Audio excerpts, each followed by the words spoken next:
Dalam beberapa cerita, jagoan tak cuma muncul dalam wujud raksasa atau dari tokoh yang paling kuat. Terkadang jagoan lahir dari tokoh yang awalnya tak dianggap atau bahkan diremehkan. Dalam sepak bola prinsip itu juga berlaku. Mereka yang tak dianggap kerap kali hadirkan kejutan yang bisa bikin malu para raksasa. Di era milenial ada banyak momen menakjubkan di Liga Champions. Beberapa momen itu muncul dari klub-klub yang diremehkan, bahkan dianggap nggak layak untuk juara. Lalu, klub-klub mana saja yang pernah ciptakan momen kejutan sebagai underdog? Starting Level List kali ini telah merangkum 6 underdog UCL era milenium atau tahun 2000 ke atas yang pernah bikin malu para raksasa. Simak videonya dan mari mengingat para underdog berjiwa raksasa ini. Valencia 1999-2000. Daftar underdog UCL era milenial pertama dibuka dari sang kelelawar Mestalla. Valencia pernah menjadi tim yang begitu disegani. Los Che memulai kisah heroik mereka pada musim 1998-1999. Claudio Ranieri yang kali itu menjadi arsitek tim sukses mengantar Valencia ke Liga Champions pertama mereka sejak 1971-1972. Tidak butuh waktu lama bagi Valencia ciptakan kejutan lebih besar. Kepergian Ranieri yang memilih pindah ke Atletico Madrid tak lantas membuat Valencia hilang arah. Malahan di bawah asuhan Hector Cúper, kelelawar Mestalla terbang makin tinggi. Comeback ke UCL setelah hampir 3 dekade berakhir manis dengan kesuksesan Valencia melangkah ke partai final. Finish di urutan keempat klasemen La Liga musim 1998-1999 membuat Valencia harus mengawali perjalanan UCL mereka dari babak kualifikasi. Namun Valencia bisa melewati babak ini dengan mudah mengalahkan Hapoel Haifa agregat 4-0. Valencia lantas melenggang ke fase grup. Di putaran final inilah Los Che ciptakan kejutan demi kejutan. Valencia lolos sebagai juara grup F mengungguli Bayern Munchen dan unbeaten dari 4 laga. Di babak gugur, Valencia menghempas Bordeaux, Lazio, serta Barcelona. Sayang, perjalanan heroik Luis Milla CS berakhir di tangan Real Madrid di babak final dengan kekalahan 3-0. Porto 2003-2004. Kisah tentang Porto di musim 2003-2004 rasanya tetap menjadi salah satu kisah terbaik tim underdog di era milenium. Kisah kesuksesan Porto di musim tersebut bukan cuma kisah tentang tim underdog, tetapi juga pelatih underdog. Ini adalah musim di mana Jose Mourinho memulai karir gemerlapnya sebagai seorang manajer.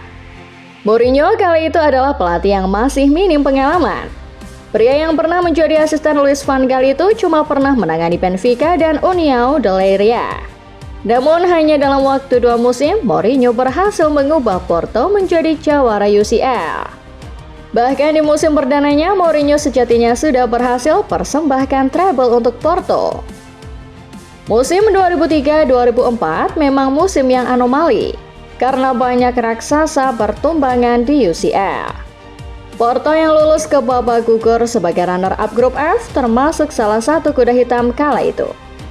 Mourinho pun sukses membawa anak asuhnya ke babak final, mengalahkan Deportivo La Coruna, Lyon, bahkan Manchester United besutan Sir Alex Ferguson. Final di Gelsenkirchen, Jerman mempertemukan Porto dengan AS Monaco. Porto besutan Mourinho ternyata bisa menang mudah 3 gol tanpa balas. Sejak saat itu nama Mourinho naik daun.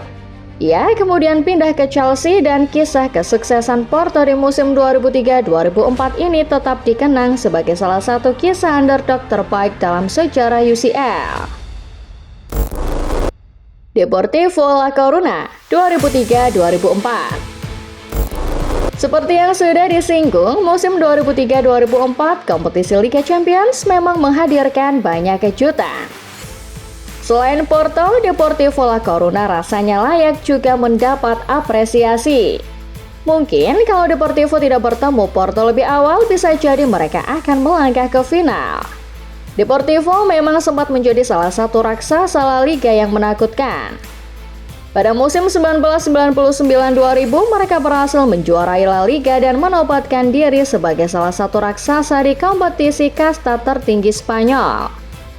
4 tahun setelah itu, Deportivo menghajar 2 klub bertabur bintang, Juventus dan Milan, untuk maju ke semifinal UCL. Deportivo melangkah ke fase knockout setelah finish sebagai runner-up grup C di bawah AS Monaco. Lalu tim yang diperkuat Lionel Scaloni dan Joan Capdevila secara dramatis mengalahkan Juventus di babak 16 besar.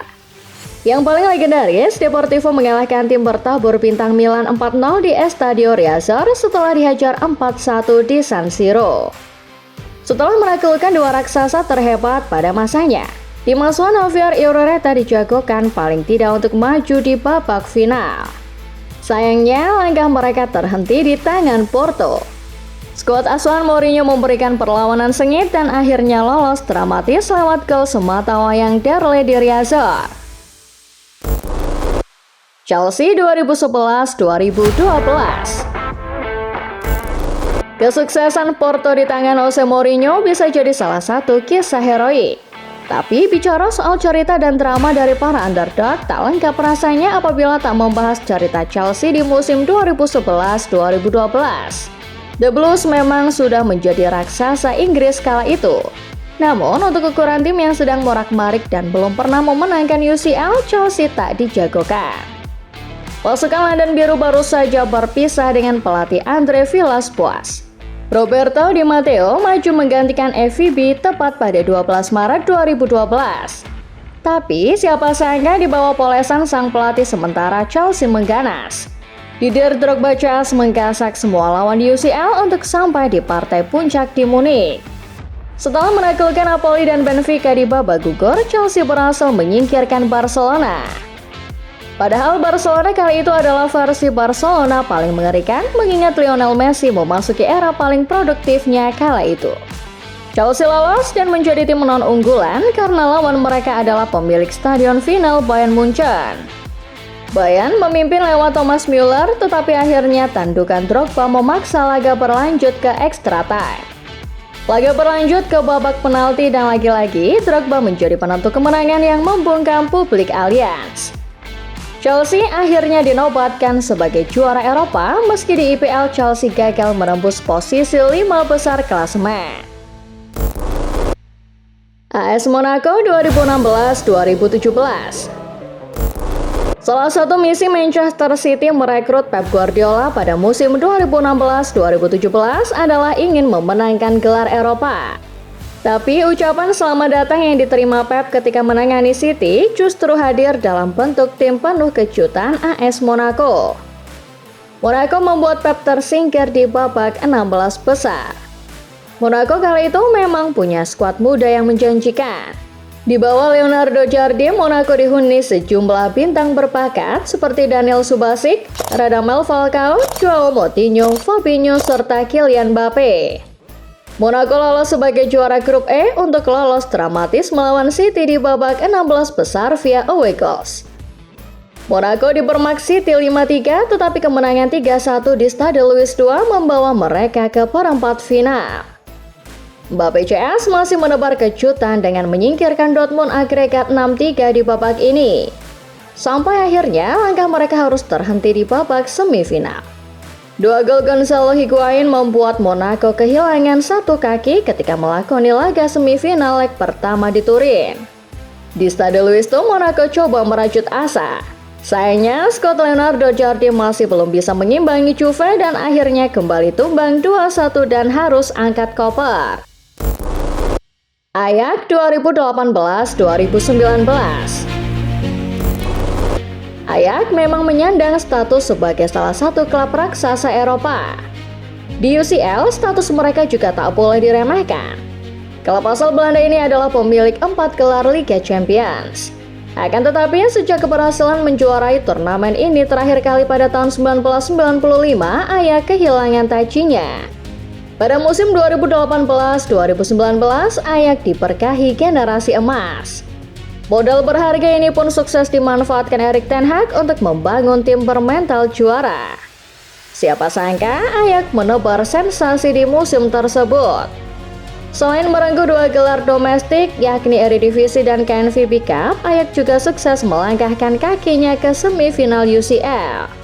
Der Amsterdammer melakoni Liga Champions musim 2018-2019 dengan sangat dramatis. Bagaimana tidak, perjalanan mereka dimulai di babak kualifikasi kedua hingga playoff. Ajax yang unbeaten di fase grup menaklukkan Real Madrid serta Juventus di babak 16 besar. Perjalanan mereka baru terhenti di babak semifinal. Dusan Tadic CS dipertemukan dengan Tottenham Hotspur yang kala itu juga berstatus underdog. Ajax tumbang karena kalah agresivitas gol tandang. Perjalanan Ajax memang berakhir di semifinal. Tapi Ajax kali itu melahirkan banyak bakat besar, termasuk Erik ten Hag yang kemudian ditunjuk menangani Manchester United. Sepak bola memang menyimpan banyak cerita. Selain kisah para raksasa yang selalu dominan, cerita-cerita dari tim underdog seperti 6 tim tadi rasanya tak pernah gagal mencuri perhatian. Lantas, siapa tim underdog era milenium favorit kalian? Tulis di kolom komentar ya. Terima kasih dan sampai jumpa.